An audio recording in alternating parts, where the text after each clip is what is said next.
Tuhan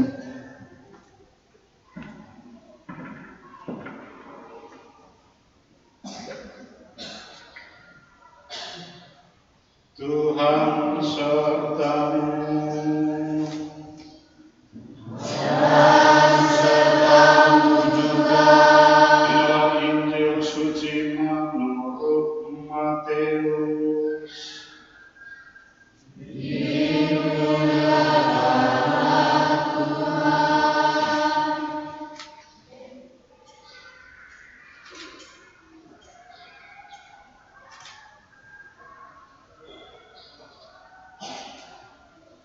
Pada waktu itu, perempuan-perempuan pergi dari kubur, diliputi rasa takut dan sukacita yang besar.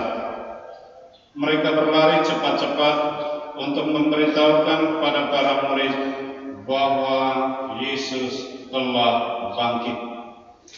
Tiba-tiba Yesus menjumpai mereka dan berkata, "Salam bagimu."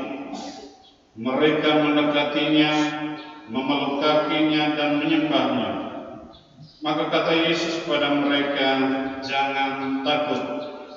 Pergi dan katakanlah kepada saudara-saudaraku supaya mereka pergi ke Galilea, dan di sanalah mereka akan melihat Aku."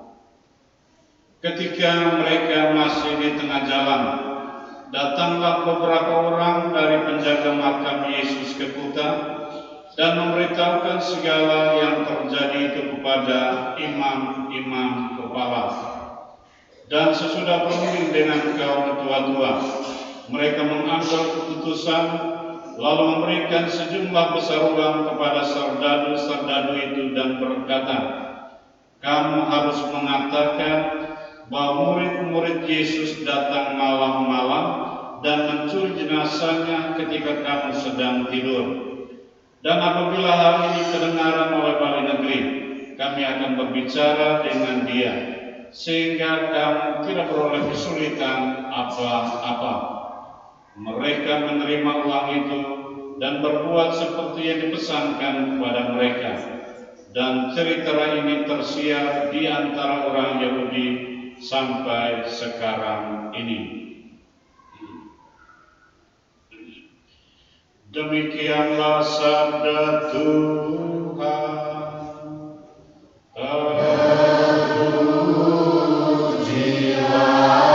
Kristus.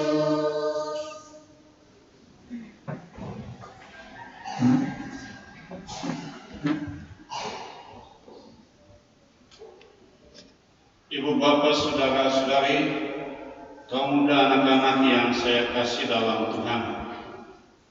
Memang hari ini tanggal 1 April. 1 April kita kenal dengan hari tipu. Jadi seluruh rangkaian kegiatan kita bukanlah dalam konteks tipu-tipuan, tetapi yang sungguh-sungguh berkaitan dengan apa yang kita hayati tentang kebangkitan Kristus ini. Kita akan lihat 1-2 poin sebagai pegangan dan arti bagi kita berkaitan dengan perayaan Paskah yang kita rayakan 1-2 hari ini. Saudara-saudara umat beriman yang terkasih, dalam kehidupan ini selalu muncul 2 macam pesan atau berita, yaitu berita yang benar dan berita yang omong kosong, hoax atau bohong. Yang mengherankan, banyak orang justru lebih tertarik dengan berita bohong ini atau berita sampah. Belum lagi ditambah bumbu penyedap rasa agar berita itu menjadi lebih bombastis. Setelah ditambah bumbu penyedap rasa, kemudian disebarluaskan lagi berita bohong atau hoax itu. Juga ternyata bahwa kebiasaan membayar segepok uang suap untuk menutup mulut sudah terjadi ribuan tahun lalu, seperti yang dilakukan para imam kepala dalam bacaan Injil hari ini. Memang sekarang ini dan untuk ke depan, kalau para caleg mulai membagi-bagi uang, itu berarti mereka hitung-hitung. Belum tentu ketika mereka bagi uang hati nurani memilih mereka, belum tentu. Ya. Dan ini terbukti pada peristiwa pemilu kali yang lalu. Ada banyak orang yang memang menyebarkan uang, membagi uang, dan memiliki sebuah keyakinan bahwa harus menang. Karena apa? Uang sudah dibagikan. Ternyata kebenaran itu berbicara apa adanya, dan kebenaran pasti akan terbukti. Petrus dengan berani memberi kesaksian tentang hidup, wafat, dan kebangkitan Kristus. Yesus itulah yang dibangkitkan Allah, dan tentang hal itu kami semua adalah saksi. Para rasul adalah saksi dari seluruh hidup, karya, wafat, dan kebangkitan Kristus. Mereka tidak pernah gentar menjadi saksi. Sebagai saksi, para rasul adalah ada dan hidup bersama Yesus, menyaksikan segala karya dan pengajaran Yesus. Dan sesudah penderitaan dan wafatnya, Yesus menampakkan diri kepada para rasul. Yesus yang telah bangkit datang menjumpai mereka dan makan bersama-sama dengan mereka. Karena kesaksian iman akan Kristus, para rasul rela dipenjara, dianiaya, dan akhirnya dibunuh.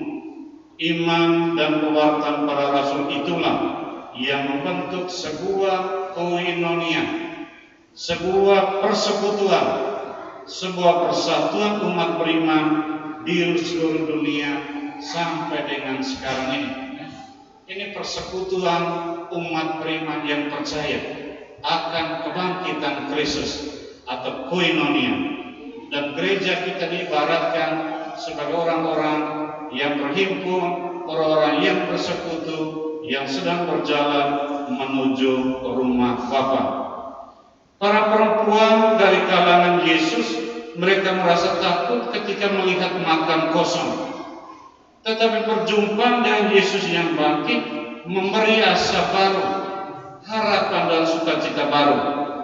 Sabda Yesus meneguhkan mereka untuk berani menjadi saksi. Jangan takut, pergi dan katakanlah kepada saudara-saudaraku supaya mereka pergi ke Galilea, dan di sanalah mereka akan melihat aku. Sebagai pewarta kebenaran, kita tidak boleh pernah takut dan gentar. Jika ya, kita katakan ya, dan jika tidak, kita katakan tidak. Dalam hidup sering kita menolak fakta-fakta kebenaran hanya karena tidak sesuai dengan harapan kita. Dan untuk melawan kebenaran, kita siapkan cerita rekan, dipoles demikian seolah-olah benar. Bahkan kita rela membayar uang penutup mulut demi mencapai tujuan yang tidak baik dan tidak benar itu. Atau kita justru sering mau terima uang suap dan uang pelicin demi sesuatu yang tidak benar. Kita rela menggadai suara hati dan jati diri demi sekepok uang suap atau uang-uang pelicin lainnya. Ibu bapak, saudara umat beriman yang terkasih, mari kita memaknai kebangkitan Tuhan dengan turut bangkit menjadi pewarta kebenaran, bukan hoaks atau bohong, mewartakan cinta, bukan kebencian, membangkitkan harapan, bukan menyebarkan keputusasaan. Seluruh hidup kita sebagai murid Yesus harus bisa menjadi saksi tentang hidup, karya, wafat, dan kebangkitan Kristus. Makan kosong adalah bukti bahwa Yesus bangkit, tapi kesaksian hidup para murid Yesus akan menjadi lebih menggerakkan orang lain untuk percaya pada Kristus yang telah bangkit itu. Kita hendaknya menjadi manusia Paskah yang selalu mencintai kebenaran dan mewartakan kebenaran, bukan mewartakan kebohongan dan menciptakan cerita palsu. Mari kita menjadi saksi kebangkitan Kristus melalui tutur kata, sikap hidup kita, perjuangan dan usaha-usaha kita. Amin.